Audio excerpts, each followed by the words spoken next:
Hey, what's up guys, welcome back to the channel. I'm Brandon Jacobs, and in this video I'll be reviewing the Mercedes-Benz GLE, and this is the 300d. So the Mercedes-Benz GLE takes over from the Mercedes ML, which has been discontinued a few years ago. But the ML was very popular.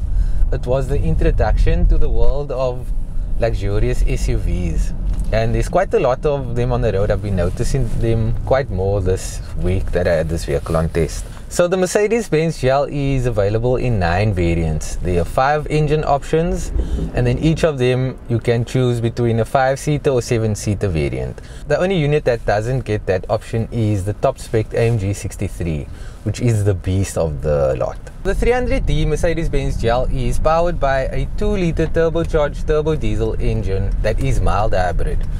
So that means that it gets an extra 15 kilowatts and 200 newton meters of brief boost at any given time. The engine makes 198 kilowatts and 550 newton meters of torque. So if you do the math, the peak power output is around 213 kilowatts and 750 newton meters of torque, which is quite a bit. And it helps makes this GLE feel very nimble. It's light on its toes, even though it drives on 21-inch alloys. But this car is nimble. It feels like a little A-class. Well, it's obviously a huge, massive GLE. But yeah, I really do like this car. I feel that the engine power is ample, even if you're gonna tow a caravan or anything.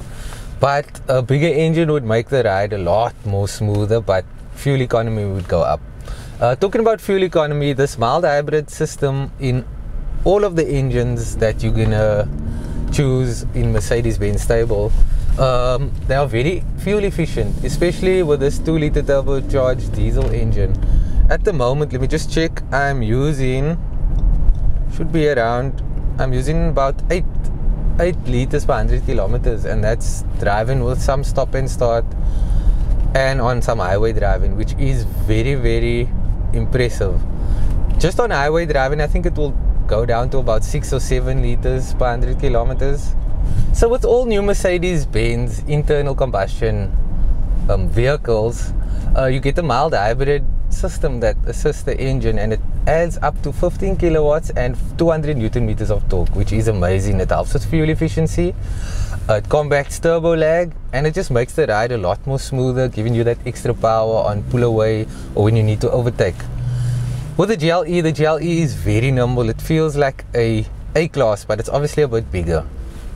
With that said, one of the disappointments about the GLE, well, it's not really a disappointment, but in the C-Class you get the massive portrait style infotainment touchscreen, but in the GLE you get the 12-inch that goes across, which is a bit smaller, but it's just as clear, it works just as nicely.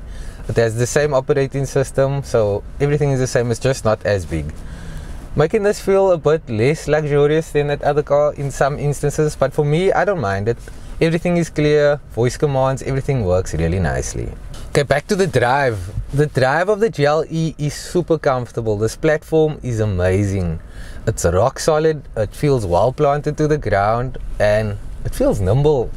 And like I said, it feels like an A-class. This car feels small, even driving like in my neighborhood. So there's a lot of stop and starting and small turns, and this car, it just eats it up. It does it really well. Even speed bumps, is 21-inch. You don't even feel the speed bumps really. So that is amazing. It also has adaptive dampeners, which does an amazing job at keeping the ride firm when in sport mode, or a bit more comfortable in eco or in comfort mode.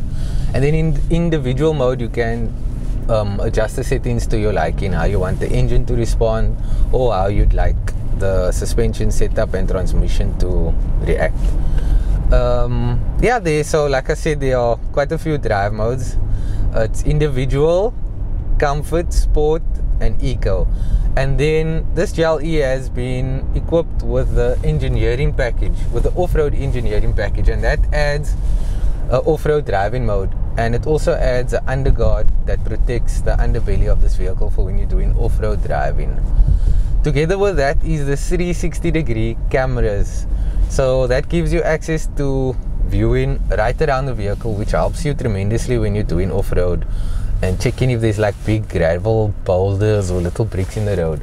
So that does help you immensely. There's also under bonnet camera, which is new, that is fitted with the off-road engineering package, so you're able to drive and see what is under the bonnet as you're driving. Kind of gimmicky, but anyway, it works well. On the inside of the GLE, it is very spacious. Loads of space in here, as you can see. Very comfortable. The seats look nice and simple, the way I like it, but it is electronically adjustable. It also has heating capabilities. You also can spec it out to get ventilated seats as well. This wood grain on the interior feels lovely. It's quite premium and it looks good. It's not plasticky as well. The GLE has also been spec'd with the Baymeister sound system. I think it's a 12 speaker sound system, and it bangs. It is very loud, very clear. I love it. Pricing for the GLE starts at 1.8 million, and then it can go up quite quickly. This GLE has been spec'd with the AMG line package, which adds the body styling AMG. It adds AMG brakes.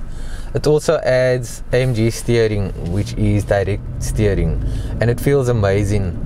You get this AMG steering wheel with it, which has multifunctional capabilities, but it has haptic touch buttons, which is okay. It's not that bad.